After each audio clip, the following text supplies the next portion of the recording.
Okay, so we are in a huddle. Floor is open. We close when you are exhausted. Go ahead, Ray. All right. Yeah. Actually, we might pass this around because the circle's pretty big. All right. Appreciate it, Ian. Just want to ask you, in your experience, have you ever trained an athlete with who started later than his opponents, but did lower volume work to catch up and win? Later than their opponents. Yes. Did low volume and catch a win. Mike back there in the room. Okay. I've seen many athletes transfer later in life. It was quite a unique experience.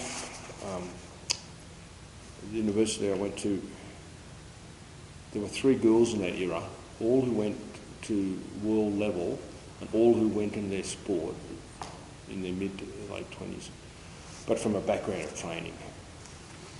So, and I got to work with one of those 3. One of them was just a general fitness runner and took up paddling, took up rowing and became world champion, and then rode through to well into her 40s competitively. Another one was a general fitness fanatic and then late in life took up stair climbing and raced here in America. I think it's New York where they used to have the world champion who used to run up the stairs. Crazy stuff. And then the third one was just another fitness fanatic who took up cycling pretty late in the 20s and rode Tour de France and other things. So I've seen athletes succeed from a late start. As to whether their volume is lower than others, if it's not, they can't compete anyway. Because athletes who age have to use the high volume, full stop. The athletes that I work with who are who are late 20s and early 30s typically dominate or win medals and do half to less than the opponents are doing in volume. For some reason they're still going. I've only seen one chronic high volume trainer have a long career. I'm sure there's others, but he was a tough boy. I worked with him in the 92 Olympics, and he was pretty adamant on his high volume specific training, influenced by a family member. He went into chronic fatigue prior to the 96 Olympics, battled through that, stayed in that probably till 2004, on top of my head. So he went to 92, 96, 2000, 2004, 2008, 5 Olympics. The most medalled athlete in his sport in our country, but he would have won twice as many if he changed the way he trained. Because he went to at least 3, if not 4 of those Olympics under chronic fatigue. So I have seen anyone who succeeds with high volume training, I just say they're underperforming. They would have succeeded a lot more. But the way sport and humans operate, if they're doing better than everyone else, I think this is great. That makes sense? So I don't have an issue with a late life transfer. It's the volume, well, that's you've got to back that. He didn't back it. That's just my hypothesis. I've had many decades to hypothesise about cause-effect relationships in sports volume. Excellent. Any question? Another question?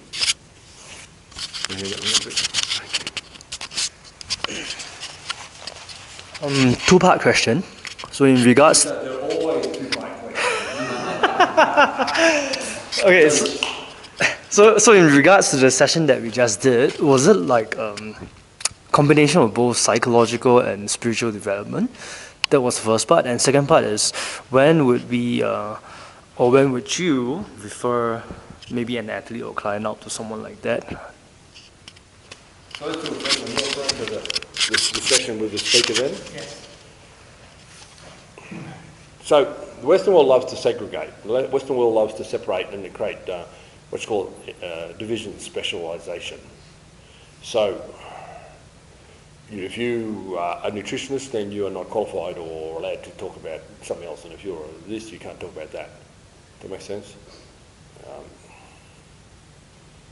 the human body can't really be separated like that, and there are many cultures that didn't. There are many cultures that took a more holistic approach to the body. So the content had overlap of many areas. The speaker's background was in sport, so there was some direct reference to physical component. There was psychological / emotional component, the spiritual component. So yes, there is a number of disciplines that don't share the Western world desire to segregate the body. So they have a greater overlap. And if you study, say, more complementary medicine than say, Western world traditional science, you'll see they also have a great desire to overlap. They don't feel as inhibited to talk about subjects in different disciplines and link them together. That makes sense? So to understand the study of, say, homeopathy, you would look at whole different disciplines to see how it evolved. And that's basically what the area of the personal development / spiritual area is really overlapped in that regard. Buckminster Fuller was a man who taught also from that perspective, and he was claimed by so many industries, like the architects industry of North America wanted to claim him. You'll see him being claimed in, even by the spiritualists. He was a person who talked in so many areas. He wasn't feeling the need to trap in one. So there was an overlap there, yes. And when I hear someone speaking with that holistic approach, then I'm interested. When I hear them speaking from a narrow approach, there's a lot of risks in being too narrow in your awareness. Second part of your question again, Victor, refresh. When would you refer a client or athlete up to a person like that? Okay, so referral for me is based on two things. I believe referrals need to be strong. So you need to ensure that the person you're referring to is the word good, but that you'll be proud of that referral forever. Does that make sense? So if you send someone to somebody and in hindsight you realise it wasn't the best referral, you've detracted from their life, not added to their life. So you need to be very strong with your referral. So my preference for referral-based work is that if you make a referral, you back your referral all the way. So don't refer unless you are very confident about the person. So that's the first thing. The second thing is, if you're looking for someone to help you in an area that you don't have the skill set to do so, that's fine as long as you're not getting so far out of your realm that you're opening a Pandora's box that you can't close. How would I say this? Often when we refer because we don't feel confident in that area, but then we don't really fully understand what the person we're referring to is doing to them either. And I'd like you to understand what's going to be the outcome of it. I won't go into too many details about this, but there are quite a few examples that I could cite of failings in my referrals over the years that haven't really served other than to teach me a lesson in how to refer. So I'll leave the answer to that unless you pursue that one further. No more. Well done. That's good. That's first. Ian, how do you predict future? Studying futurism is one of my favourites. I started studying futurism in the 1990s, early 1990s, and the saying that I've used for probably 20 plus years now, that I was influenced by the future industry, which is humans overact in the short term, underact in the long term. And I've used that to describe many phenomena in behaviour in the industry of fitness and sport. So the basic, there's two tenets that underline the futuristic industry. The first one is history tends to repeat itself, and the second thing is the past doesn't equal the future. Now you're going to say straight away, aren't you, Ian, but you've just contradicted yourself. And that's reality. So it's not so simple as to say, well, the past equals the future. However, what I have done a lot of in testing my hypothesis of futurism in sport is I look at patterns, I look at common denominators, and I make predictions about the future. And My futuristic predictions are not ones where I feel need to be right, and I don't base my reputation on them per se, but they give you a chance to test your cause-effect relationship. So if you can understand in sport what it takes to win, what it takes to lose, what it takes to get injured, what it takes to be injury-free, if you can understand those relationships, then you can help a lot of people. So for me, it's not an egotistical act of futurism, it's an act of, I know when I set out on this path in the 1980s, late 1980s, when I realised that I didn't really want to see athletes get their shoulder joints screwed back together again. Because after the first two I rehabilitated, I said, why would a human being have that done to them? To see the loss, like it's a 360-degree movement joint, to see the loss you get from shoulder reconstruction is really ugly. It's not nice. So that is an example of, I went on a really strong pursuit of why do athletes get injured? And I've spent decades finding answers to why they get injured, and that's based on my futuristic approach. So I hypothesise, I'm objective, I'm open about it, and I'm long-term in my assessment. And I find out what works and what doesn't. So my interpretation of quad dominance and the impact of the quad dominant exercise has been continuing to be refined since I released the lines of movement concept in the early 90s. And my understanding of what will cause an injury from quad exercise is so far more advanced. And my challenge is helping people benefit from that. So to answer the question of predictable future, if you look at patterns and you understand the common denominators and you make predictions and you follow through with them and monitor them and you get the confidence to make them with accuracy. So I can basically say to a human being now, I can look at your body and very quickly say, this has happened, this has happened, this has happened, and you're going to have this injury, this injury, this injury, and I even like to give you the rough year it's going to happen, if not the more accurate date. So I've gone right down to predicting the time frame. I'll say within what period of time it's going to happen and the extent of the injury. And I do that to serve people, not to be a smart ass. So futurism is really important in sport and physical training. So you don't waste your time or waste the life quality of another human being by doing something that you could have known better about if you'd studied cause-effect relationships and developed understandings of patterns. No, it's a long answer. Have I answered that one? I believe, well, we teach it. In our KSI coaching program, we teach you exactly what I'm talking about. We teach you to do that in any area that you have an interest in, so that you can be very confident in your predictions moving forwards about the stimulus that you apply to people and what it will do to them. I could get much more detail on that, but I just don't want to bog you down there. Yes, Christine. So, a couple of people have mentioned that by working through KSI, the reason that they study through KSI is because they want to be better at everything in life, including training and all of that, like, as you say, the holistic approach. So my question for you is, outside of the profession of training and outside of getting more clients and servicing your clients and making more money, how do you teach or impart in everyone here to be good at the holistic through everything in life, like their values, who they are as a person, how they work, all of that sort of stuff? So if we were to work backwards from that, and if we would say, what sort of person you want to be and what sort of lifestyle will that give you?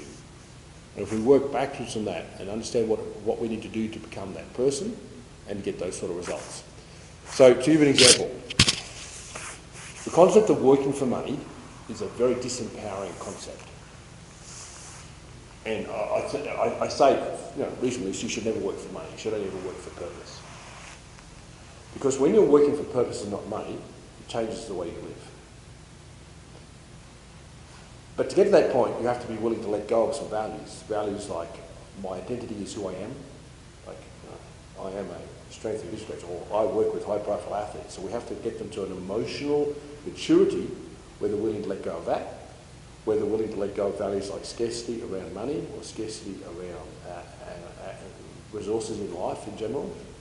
So fulfilling one's potential will never be done without fulfilling all aspects of them as a human being. So it's not about teaching sets and reps. Yes, we may have the best philosophies and reps surrounding that, but it's not about that. Because I've seen too many unfulfilled professionals. It's about having a lifestyle that in your lifestyle you have a passion for helping people in training. So, for whatever reason, my professional background came from people who said, Ian, can you help me? I said, okay, I'll help you. And I got to the point where I had in excess of 100 athletes at the elite level, and I didn't even have a business formed. So geez, I got to a business, but I never said I want to train athletes. So it was because of my value set that people were drawn to that, and also my willingness to help people, that ended up in that situation. So I've been well rewarded for helping people in sport in a lot of different ways, but I still wouldn't have the lifestyle I had now if I stayed with that narrow professional only. So I've gone through a fairly long personal journey of realising that I didn't even know what the word entrepreneurism was until I was in my mid-30s. You know, I didn't have, there were a lot of areas in life that were not balanced. So I set about balancing them so that I could create the autonomy life, so I could choose who I worked with, when I wanted to, why I wanted to, for how much I wanted to, where I worked. So if you can position yourself with autonomy, life gets really good. To get to that point, you have to have certain things. You have to have a competence that people will receive a massive benefit from. You have to be a person that people want to spend a lot of time with. So what we do in the KSI program, it's not about teaching you how to train athletes. It's about giving you the opportunity to live a life of autonomy. And autonomy is making as much choice as you can. So there's only real two that we don't get to make, and one of them is debatable. Taxes is one. We can talk about that. I don't want the IRS knocking on my door tomorrow. And the other one is death. You know, it's really the only inevitable. It's the only thing we don't have a lot of choice about. So everything in between in life is a choice, and if we grasp the opportunity to have those choices. So the fulfilment of our program is when a KSI coach has a lifestyle where they choose their clients, they charge what they want, they charge on their terms, they work where they want, they don't leave home if they don't want to, they live where they want in the world.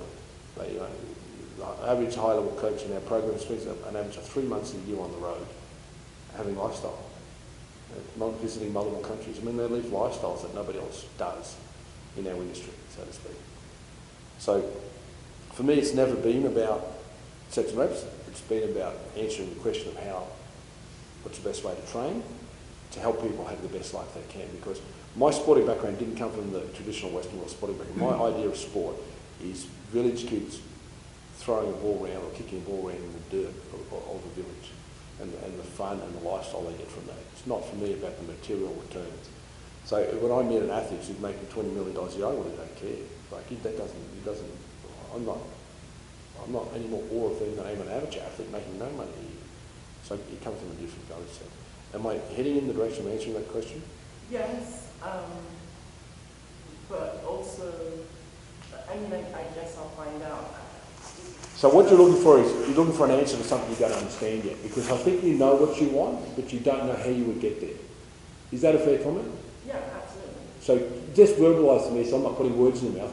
If you were to describe your own words, what would you say you're looking for?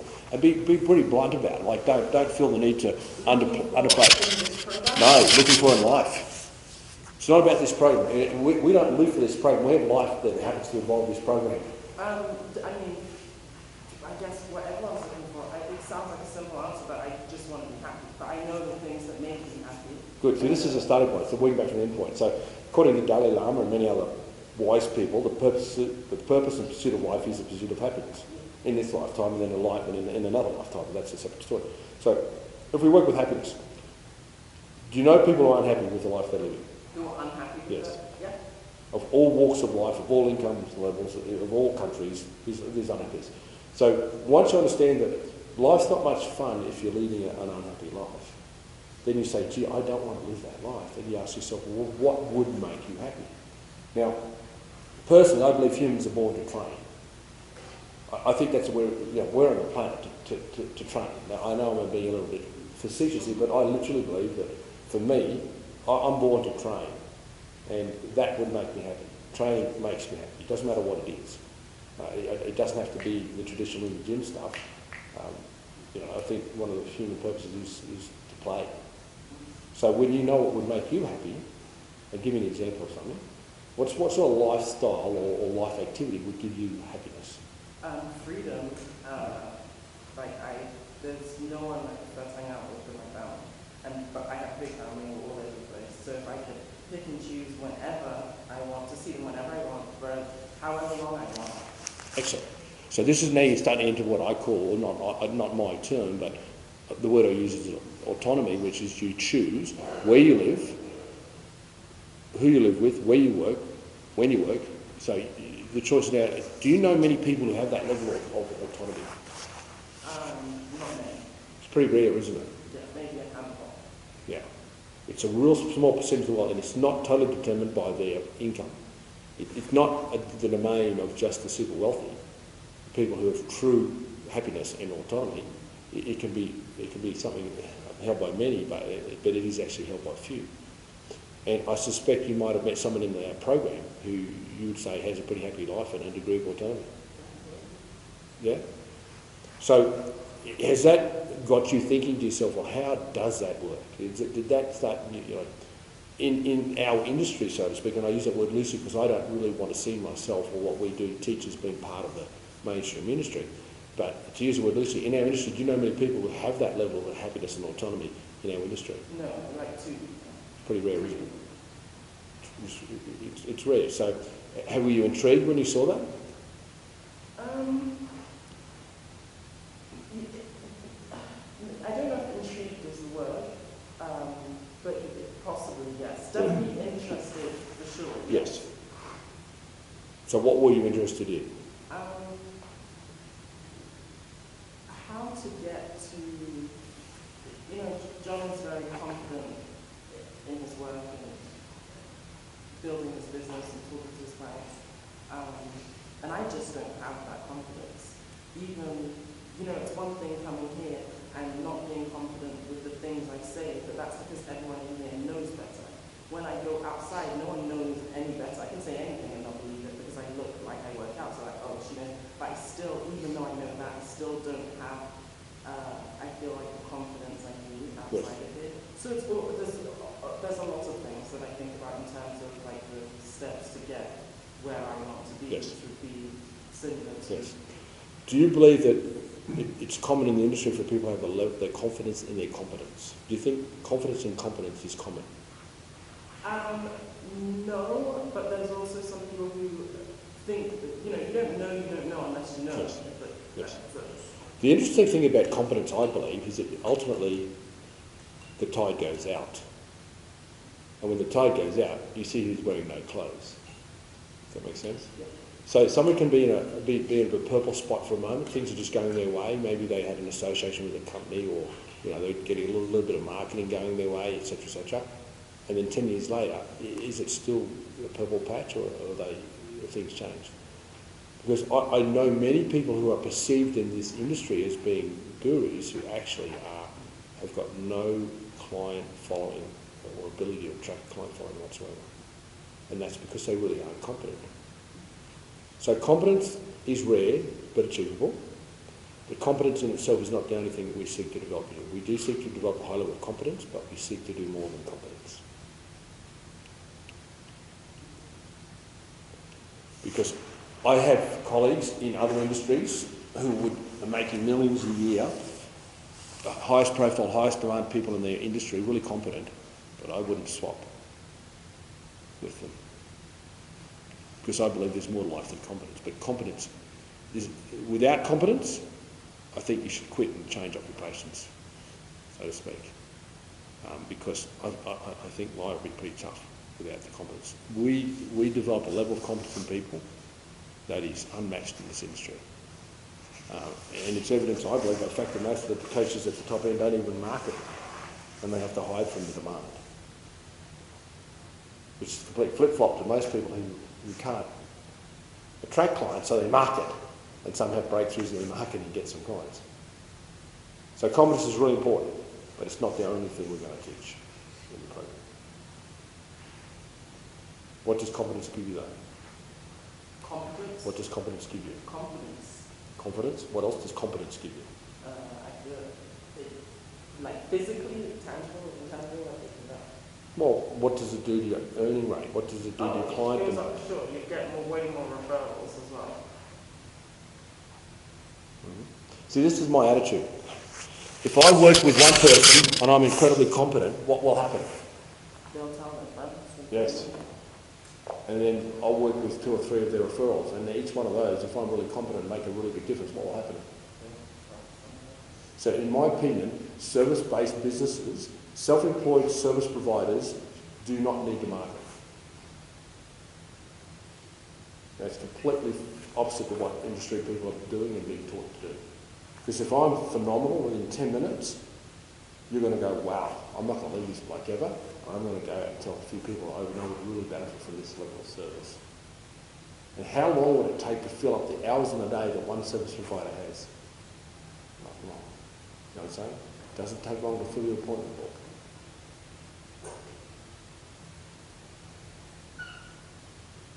Now, I don't believe in no, I won't go into lower competence and high end trainers, etc. But just leave it at the point we're making competence will make an incredible demand for your services, change the world, the people around you, change your income.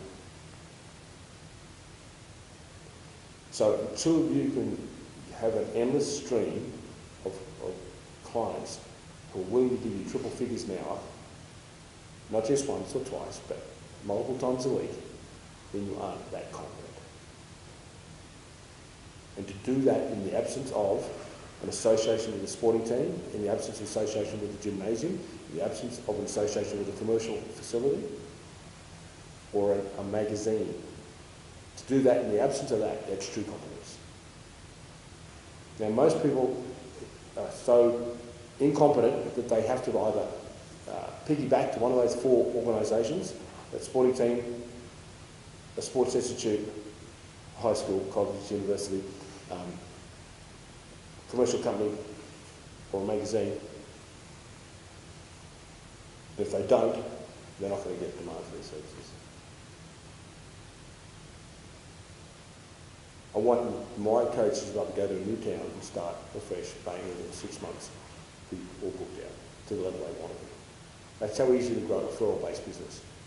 The reason it doesn't happen is because people don't take the burden of responsibility themselves. They say, well, I did a really good job and they didn't come back. Or I did a really good job and they didn't tell their friends. Well, did you really do a really good job? Are you good enough or not really? I don't think you're good enough. Not as good as you could be. Because if you're really good, you'll spend more time hiding from people so you don't get too much work than vice versa. How would you trouble that question? But that's a great question because it's really what the holistic nature. I've been using the word holism in our coach education program for 20 years. It's now becoming a popular term, but we've been leading the way in holism, and people the way they live their lives are really reflective of that. Okay. You slow, you quick. Johannes, throw this at you. My question revolves more around injury prevention and rehabilitation. I've heard you say in some of your work that the worst of injuries could be removed in 3 years, and you've also spoken about. You're well read. I appreciate the time you've taken to. When you quote those things back to me, I know you've studied my work. Keep going. Oh, sure. And I've also heard you speak about the diabetes that people get from quad dominance, and I guess it's a 2-part question. In the first instance, about reversing injuries, what would limit that, on top of, say, age? And is there a time where there is no turning back, or at least not to, say, a perfect joint or a healthy body? And as far as the quad dominance goes in the diabetes, would you revise any of the work that you have out now in light of that, since you're always evolving? Yes. So there's 2 parts to that question. Let's deal with the first one first. So the first part was? When are you too far gone? Yes, okay. There's a saying that I've developed which we'll talk about a lot of stuff that's not in public domain yet, but what I'm saying is you don't rehabilitate an injury in the same environment that it was caused in. So an athlete in a sporting team gets injured. The same people who contributed to the injury rehabilitate them. They will re-injure. If they went to another team, I'm not saying they should or need to, they may rehabilitate, I don't know, but you don't rehabilitate an injury in the same environment that it was caused in. So the challenge you have as an individual is that are you still in the same environment that caused injury in the first place? Are you still thinking like you were? Are you still got the same influences that you had? Does that make sense? Yeah. So we have to really change our environment. We have to weed the garden of the mind to understand, firstly, why did I get injured in the first place? Now, most injuries in, say, strength training come from two things. Number one is, or three, pure dumbness, and that sums up the human race. Back from when Albert Schweitzer was asked, "Doctor, what's wrong with man?" in 1952, he said, "Man does not think." That was 70 years ago. One, man doesn't think. Two, conformity, which Schweitzer also talked about. Because if Testosterone magazine put out an article about some training method, everyone in the world would run around and do it. You know, as an influencer. They're an influencer. So if they print shit, people do shit. You train with shit, you get shit. You know, I'm being a bit gross with my terms, but I'm getting the point across. And the third reason people get injured is because they're not willing to go under the bonnet about their motivations. If I want to jump high quickly, what would be the best exercise to give me a quick vertical jump improvement in a short period of time? A very shallow squat. A squat of variation, yeah. Now, if I was to look at the long-term implications, what would be the worst exercise to dominate in? Same exercise. If I want to pump my chest up really quickly, what would be the best thing to dominate with? Bench press. If I wanted to have a big chest for many, many years to come, what would be the worst exercise to dominate in? Bench press. Now, I know it sounds a little bit contradictory, but people aren't willing to look under the bonnet at some of the decision-making processes because of not only the instant gratification, but also the desire of commercial influences. The commercial influences drive all training in this world, full stop. No greater influence. It's not science, it's marketing. People just use the word science to give it credibility. Science is driven by marketing, by commercial forces anyway, from a funding perspective. So the instant gratification by the human being, plus the desire for the commercial bodies to sell money, to sell quick. I'm going to give an example, and this is going to go to air because this video will probably not be. I gave an internet magazine an article recently, and I said, I'd love you to publish it, not because I want to see my name out there, because I think the world needs to hear it, and you're an influencer. Now, unfortunately, the content of the article was indirectly critical of the content that they were teaching at the time. Do you think the article was published? No, they will be. Not by then, anyway. So, I'm going to tell you what you need to do to heal yourself, but that's not going to make everybody happy. If you're not willing to let go of the things that got you into trouble in the first place, you're probably going to say, Ian, you're a dickhead and go away from me. Not directly, but indirectly, or by action. And if you've got a commercial risk by my teachings, you're really going to be nasty to me. So I was in New York in 99, 2000, thereabout, and I said, I was just teaching my usual stuff, like, because my lines of movement had only been released in America in 98. And I said, chin-up start the opposite of bench press. I said, what planet are you people on? I didn't realise that the main guru of New York, making so much money in New York at the time, didn't have seated rows, any horizontal pulling in their program at all. I got smashed. The stories that were told about me, the threats that were made against me, it was disgraceful. I went to Boston the same year, and I taught all these things like speed of movement, lines of movement, single leg, unilateral exercise, all this sort of stuff. I had 2/3 of the seminar walk out on me. My seminar host was threatened that if they ever brought me back, X, Y, and Z would happen to them. Now, despite the fact that that person then turned around and published my work 5 years later, completely incredible. What I'm saying is, you individually, or commercially, or collectively, aren't always going to receive well what I tell you. What you and I are going to do in the next few days is I'm going to have a look at your body in about 30 seconds flat. I'm going to tell you what's happened, why it's happened, And what's going to happen if you don't change it? I'm going to ask you what you're doing to change it. I'm going to tell you whether you're doing enough or not. How's that? Okay. So it's not going to be hypothetical, it's not going to be an academic exercise. I'm going to apply everything I've talked about in this session to you and go bang, bang, bang. Because I appreciate your commitment to healing, and I appreciate your commitment to take advantage of the artefacts that I've put in the world to help the world.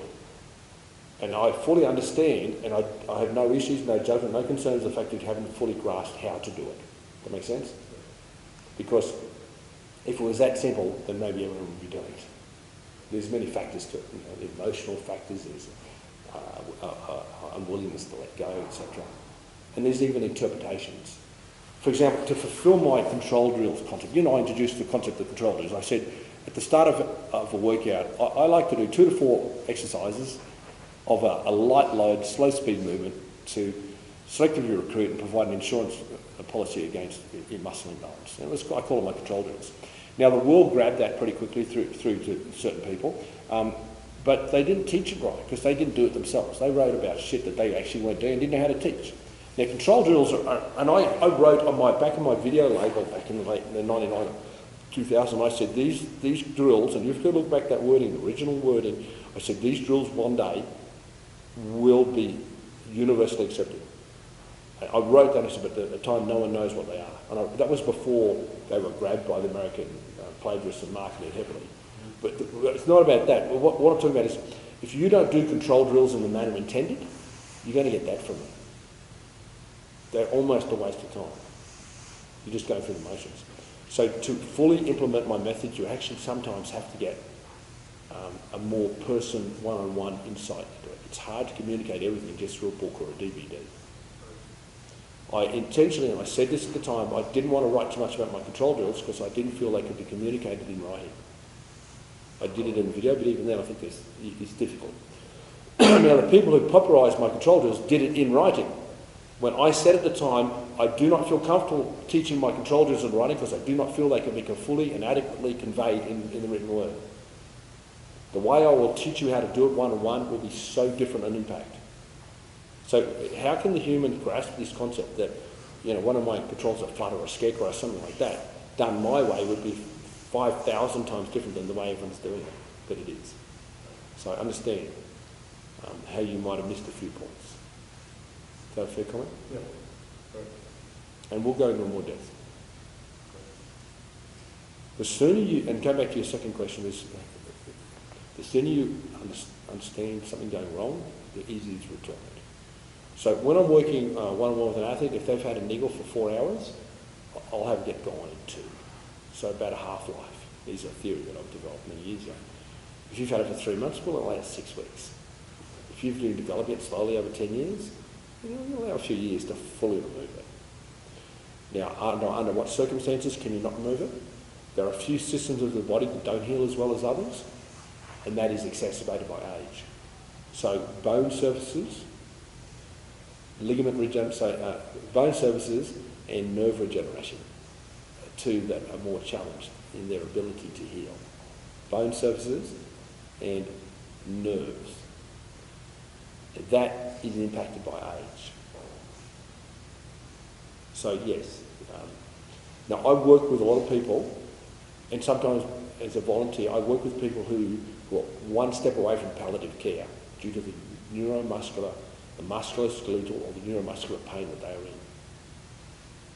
Unfortunately, by that stage, most of them are so heavy in their pain-killing drug program that they can't make good decisions. And I'm not going to give any more detail than that, but I do really like working with people whose lives no one else can salvage or they think it's all over.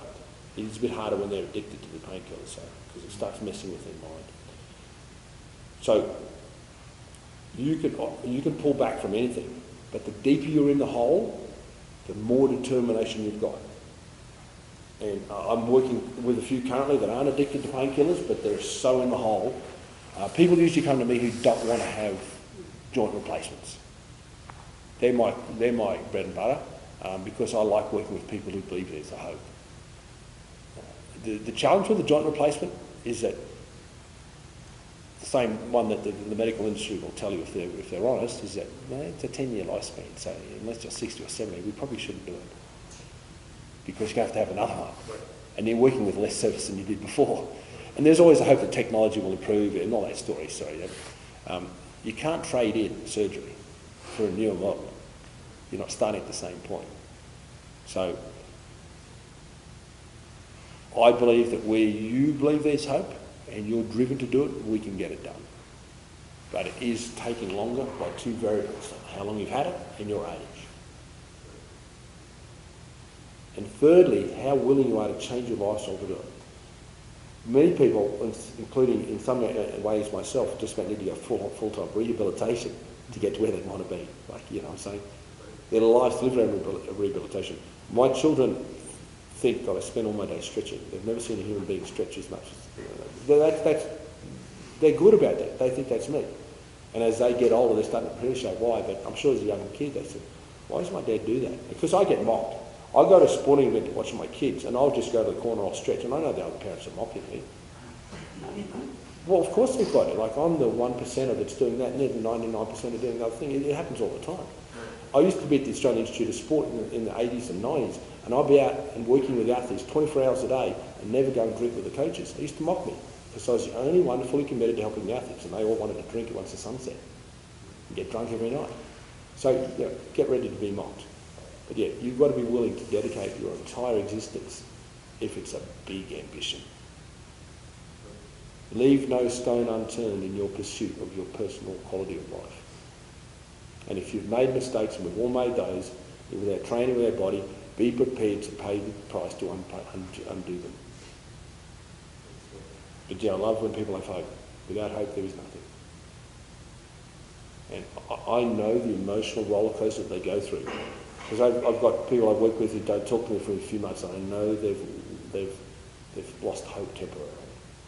Because it's the dance of rehabilitation in a chronic state can sometimes be 2 steps forward, 3 steps back, 2 steps forward, 1 step back, 2 steps forward, 4 steps back. It's not a clean road.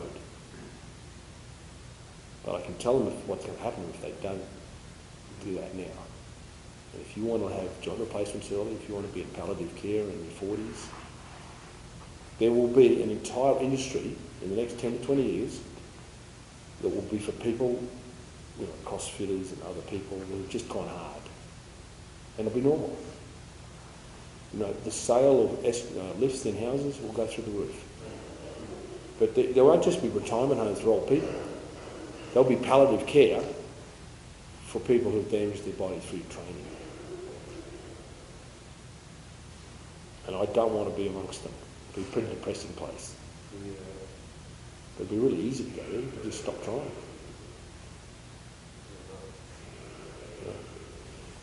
People don't know the statistics of joint replacement even in powerlifting and you know, like in sport. They're just hidden from the realities. They just see a well-marketed person, a well-marketed training program. They don't actually know that if you do that, no matter how well-marketed it is, you're going to get what they're going to get. They're going to have a joint replacement. Hip, knee, shoulder. They're the big three for people doing poor design long-term strength training programs. I could go on forever, but